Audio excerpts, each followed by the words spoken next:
बिस्मिल्लाहिर्रहमानिर्रहीम। Dear students, welcome to लीसल्स।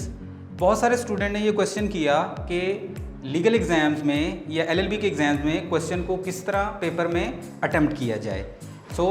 वैसे तो हमारा इरादा ये था कि हम ओवरऑल जो लॉ की लेक्चर सीरीज़ हैं उसको one by one time to time उनको अपलोड करें, बट अब इस वक्त चूँकि एग्ज़ाम आप लोगों के आ चुके हैं तो इसलिए मेनली फ़िलहाल ये ज़रूरी है कि आप लोगों को ये बताया जाए कि एग्ज़ाम में पेपर को अटेम्प्ट किस तरह करना है।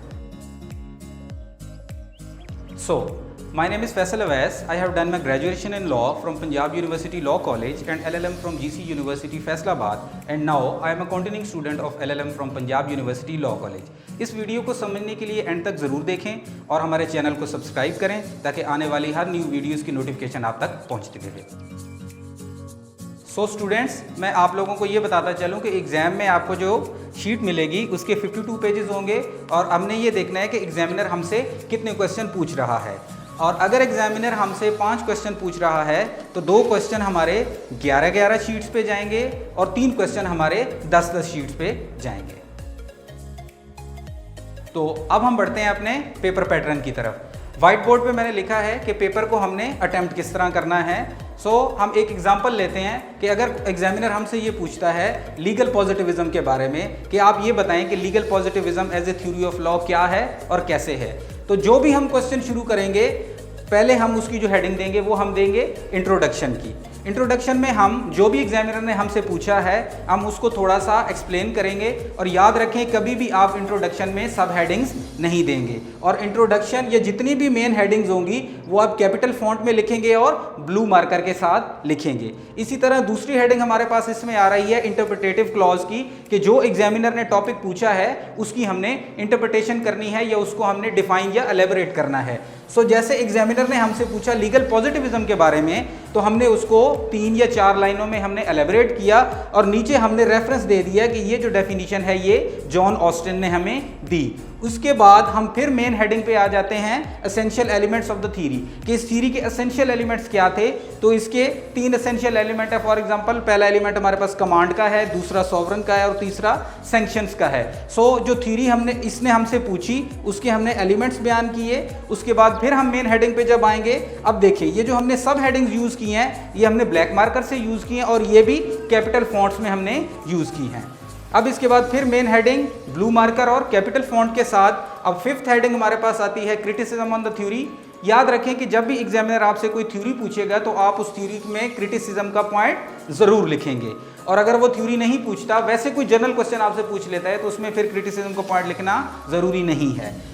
चूंकि ये थ्योरी है लीगल पॉजिटिविज्म की, इसी वजह से हमने इसमें पॉइंट्स ऑफ क्रिटिसिज्म भी लिखे हैं। फॉर एग्जांपल, इसकी एक सब हेडिंग हमने बना दी है कि ये थ्योरी जो है ये माइट इज राइट को फॉलो करती है, ये गनमैन लॉ है वगैरह वगैरह, जो भी इसके पॉइंट ऑफ क्रिटिसिज्म बनेंगे। और आखिरी जो हमारी मेन हेडिंग आती है वो आती है हमारी क्रिटिकल एनालिसिस की। अगर एग्जामिनर आपसे थ्योरी पूछ रहा है तो फिर आप उसमें क्रिटिकल एनालिसिस की लास्ट हेडिंग देंगे। और अगर वैसे कोई वो आपसे जर्नल क्वेश्चन पूछ रहा है, फॉर एग्जांपल वो आपसे पूछ रहा है कि what is state, what are the essential elements of the state, या वो आपसे पूछता है कि what are the basic functions of the state, तो उस सूरत में आपको क्रिटिसिज्म या क्रिटिकल एनालिसिस लिखने की जरूरत नहीं है। जस्ट आप जो है वो सिंपल कंक्लूजन रख देंगे।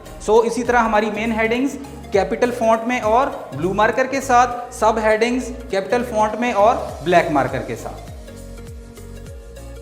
और याद रखें कि अगर आप किसी थ्योरी को अटेम्प्ट कर रहे हैं तो उसके एंड पे क्रिटिकल एनालिसिस लिखना जरूरी है। और अगर आप नॉर्मल क्वेश्चन अटेम्प्ट कर रहे हैं, थ्योरी नहीं है, वैसी कोई जनरल कॉन्सेप्ट है, तो उसमें आखिरी हेडिंग कंक्लूजन की आना बहुत ज़रूरी है। ये आपको मार्क्स देंगे। और अगर आप एंड पे हेडिंग कंक्लूजन या क्रिटिकल एनालिसिस की नहीं लिखते तो ये मार्क्स की डिडक्शन होगी।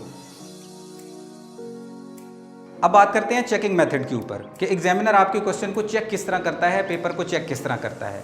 कुछ स्टूडेंट ये कहते हैं कि सर हम तो पूरे क्वेश्चन करके आए, हमें मार्क्स नहीं पूरे मिले, हम एक्सपेक्ट कर रहे थे कि हमारे 60 मार्क्स आएंगे या मोर देन 60 मार्क्स आएंगे, लेकिन उस तरह हमारे मार्क्स नहीं आए। तो मैं आप लोगों को स्टूडेंट्स बताता चलूँ कि चेकिंग क्राइटेरिया ये है कि जैसे मैंने अभी आपको पैटर्न सारा बताया, इस पैटर्न को फॉलो करें और उसके बाद जितने क्वेश्चन एग्जामिनर ने पूछे हैं वो सारे लाजमी आप लोग अटेम्प्ट करके आएँ। अगर एग्जामिनर ने आपसे 5 क्वेश्चन पूछे हैं तो तो 5 क्वेश्चन मस्ट आप लोग अटेम्प्ट करके आएँ। अगर आप 4 क्वेश्चन करके आते हैं तो मीनिंग देयर बाय आप 100 में से 80 मार्क्स का पेपर करके आए हैं, और LLB में जो पासिंग मार्क्स है वो 45 है, और 45 में से 80 मार्क्स लेना बहुत मुश्किल है क्योंकि ये पेपर थ्योरेटिकल होते हैं, और इसमें मैक्सिमम अगर आप इस पूरे पैटर्न को भी फॉलो करके आते हैं तो एग्जामिनर आपको मैक्सिमम 13 मार्क्स दे देगा आउट ऑफ 20, और अगर आप एक भी क्वेश्चन छोड़ के आते हैं तो पास होना इम्पॉसिबल हो जाएगा, या मार्क्स की ग्रेडिंग जो है वो बहुत ज़्यादा कम हो जाएगी। लिहाजा जितने क्वेश्चन पूछे गए उनको कंप्लीट अटेम्प्ट करके आएँ, और नंबर ऑफ क्वेश्चन मुकम्मल होने चाहिए। ये नहीं होना चाहिए कि 5 पूछे हैं तो आप 4 करके आए हैं, और जितने भी अच्छे करके आए हैं तो आप ऑन रिस्क हैं। सो इस वीडियो में हमने ये देखा कि एग्जाम में पेपर को अटेम्प्ट किस तरह करना है, कितने क्वेश्चन अटेम्प्ट करने हैं, पेपर का पैटर्न क्या होगा, किस तरह आपने क्वेश्चन को लेके चलना है इंट्रोडक्शन टू कंक्लूजन तक, और एग्जामिनर किस तरह पेपर को चेक करता है, वगैरह वगैरह। ये तमाम चीज़ें हमने इस वीडियो में डिस्कस की। डिस्पाइट ऑफ दिस अगर किसी स्टूडेंट को कोई कन्फ्यूजन आ रही है तो हमारे टेलीफोन नंबर जो हैं, कॉन्टैक्ट नंबर, वो डिस्क्रिप्शन में भी लिखे हुए हैं और वीडियो में भी चल रहे हैं, तो आप हमसे कॉन्टैक्ट करके मज़ीद इन्फॉर्मेशन ले सकते हैं। Thank you very much. Wish you best of luck for your exams. Allah हाफिज़।